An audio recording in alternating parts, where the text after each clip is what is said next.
Si dans cette table, on souhaite regrouper la liste des clients qui ont commandé plus de 40 €, toutes les commandes confondues, alors il est possible d'utiliser la requête suivante.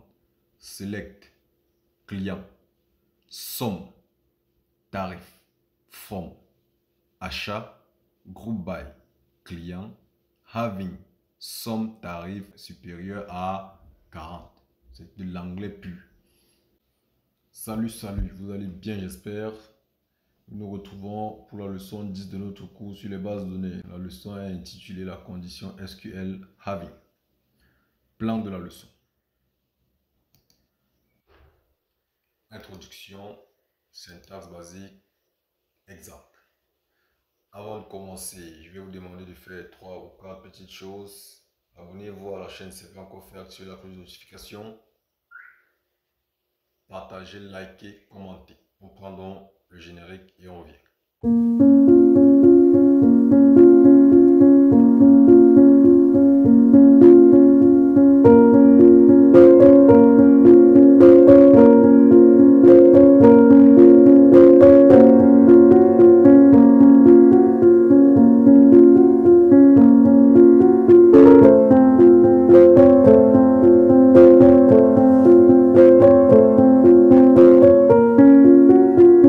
Là, on passe directement à l'introduction.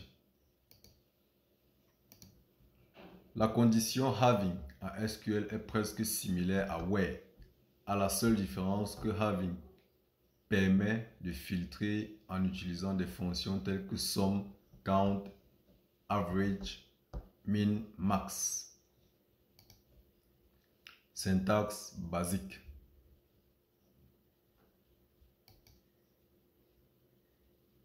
Select, colonne 1, fonction, colonne 2, from table, group by, colonne 1, having, fonction, colonne 2, opérateur, valeur. Vous voyez qu'on a group by, qu'on venait de voir, qu'on a vu group by dans la leçon 9, je pense.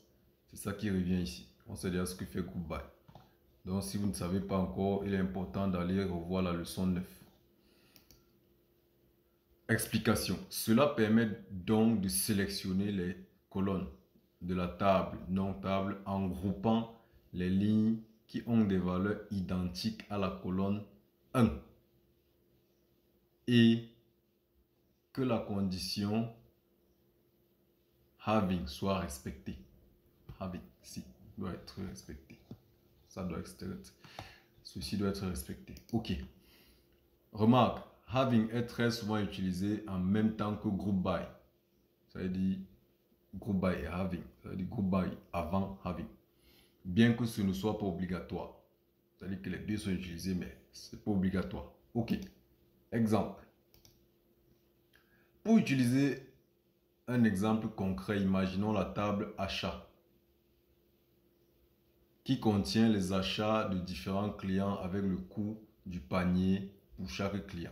On a donc client, Pierre, tarif, date achat. Ok, le coût du panier ici, c'est le tarif, d'accord, 102. C'est le même tableau de tout à l'heure, de la vidéo sur la leçon 9. Là. Ok. Si dans cette table, on souhaite regrouper la liste des clients qui ont commandé plus de 40 €, toutes les commandes confondues, alors il est possible d'utiliser la requête suivante. Select, client, somme, tarif, from, achat, group by, client, having, somme, tarif supérieur à 40. C'est de l'anglais pur. Select, client. On veut les clients. On va sélectionner, mais on va faire la somme de tarifs de la table achat en groupant par client. Si plusieurs achats sont effectués par le même client, on va donc regrouper ces achats-là. On va donc faire la somme des tarifs et regrouper. Maintenant, la condition d'apparition ici, c'est que la somme des tarifs doit être supérieure à 40. Voyons voir. On a donc Pierre qui a fait combien d'achats? Regardez, le premier achat est déjà supérieur à 40. Ça veut dire que lui seul même déjà il apparaît. Mais Pierre a fait 2 achats. Vous voyez, on va faire dans la somme de ses achats, on affiche. Ça donne 262. On a Simon. Son achat c'est déjà 47. On affiche. Il a fait un seul achat. Marie, 2 achats. Mais est-ce que la somme est supérieure à 40? Non. C'est pour ça que Marie n'apparaît pas donc ici.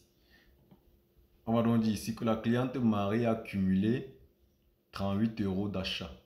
Un achat de 18 euros et un autre de 20 euros, ce qui est inférieur à la limite de 40 euros imposée par Harvey. En conséquence, cette ligne n'est pas affichée dans le résultat. Vous voyez donc à quoi sert la commande Harvey. Ça permet de trier ou alors d'avoir un regroupement qui est conditionné. Ça veut dire qu'avec Group By, on a déjà un tri. Mais maintenant, avec Having, on a un tri qui est encore plus conditionné. Un tri conditionnel. Ok. C'est tout ce que j'avais à vous montrer aujourd'hui. N'hésitez pas à mettre en commentaire le pays depuis lequel vous me suivez, pour que je sache un peu. Mettez aussi en commentaire ce que vous n'avez pas compris. Commentez, likez, abonnez-vous si ce n'est pas encore fait, activez la cloche de notification. Surtout, restez en santé, portez-vous bien. Ciao!